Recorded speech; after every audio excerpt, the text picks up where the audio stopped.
السلام علیکم ورحمۃ اللہ۔ تمام دیکھنے والے حضرات کو میں آج یہ بتانا چاہوں گا کہ اذان صرف اور صرف نماز ادا کرنے کے لیے نہیں دی جاتی۔ اذان جو ہے تو ہم آج کل جو دے رہے ہیں یہ کرونا وائرس کی وبا کو دور کرنے کے لیے اذان گھروں میں دی جا رہی ہے۔ آپ بھی تمام حضرات جو اپنے گھروں سے بیماری کو دور کرنا چاہتے ہیں، اور اس پر جو ہے تو اس پہ کئی لوگ آپ پہ اگر تنقید کریں گے یا انگلی اٹھائیں گے تو ان کو نہ دیکھیں، آپ اپنے گھروں سے اس وبا کو دور کریں، اللہ کی آواز کو بلند کریں۔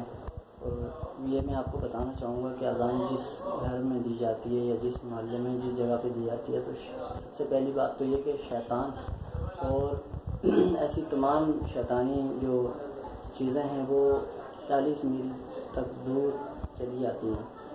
تو آپ خود بھی محفوظ رہیں گے، آپ کے محلے والے بھی رہیں گے، آپ کے گھر والے بھی ہیں، تو آپ اذان دیں۔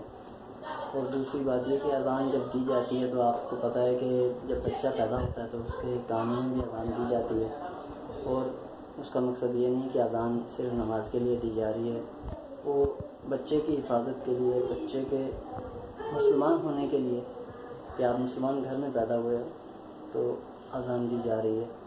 آپ بھی سب سے پہلی بات میں آپ سے یہ گزارش کرنا چاہوں گا، ایک تو اذان دیں، دوسری بات آپ گھر میں رہیں، سیف رہیں، خود بھی سیف رہیں اور دوسروں کو بھی سیف رکھیں۔ یہ بھی ہو سکتا ہے کہ وائرس جو ہے اگر یہ ہے تو یہ اگر کسی کے اندر ہے تو وہ آپ کے پاس آ سکتا ہے، یا پھر آپ کے اندر ہے تو آپ کسی اور کو یہ کنورٹ کر سکتے ہیں، تو اس میں آپ بھی ذمہ دار ہوں گے۔ آپ خود بھی سیف رہیں، دوسروں کو بھی سیف رہیں، گھر پہ رہیں، اور اس کو جو ہے تو اپنے بچوں کو بھی حفاظت میں رکھیں۔ بار بار جو ہاتھ دھونے کا سلسلہ ہے، آقا کریم علیہ السلام نے آج سے کتنے سال پہلے ہمیں کتنا پیارا تحفہ دیا نماز کا، اور اس کے ساتھ وضو کا۔ الحمدللہ ہم مسلمان ہیں، ہم وضو کرتے ہیں 5 وقت، تو ہم پہ ویسا بھی ہے وضو 5 نمازوں میں کرتے ہیں ہم۔ اب بار بار دھونے کا آج یہ کہہ رہے ہیں، آپ دیکھیں کہ ہمارے دین میں کتنی برکت ہے۔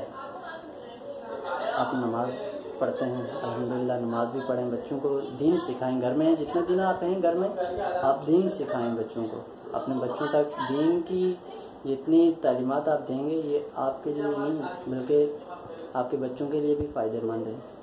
کل وہ آپ سے اچھی بات سیکھی ہوئی خود اس پہ عمل کریں گے، اور آپ بھی جو ہے تو اس میں نیکیوں میں شامل ہوں گے، نہ کہ بچوں کو دوسری محفلوں میں جانے میں۔ آج تو گھر میں رہنے کا حکم دیا جا رہا ہے، تو آپ اپنے بچوں کو اس طرح بھی سیف رکھ سکتے ہیں کہ بچوں کو جو ہے آپ دین گھر میں سکھائیں، جتنا ٹائم ملتا ہے ان کو دین سکھائیں۔ دعاؤں میں یاد رکھیے۔ السلام علیکم۔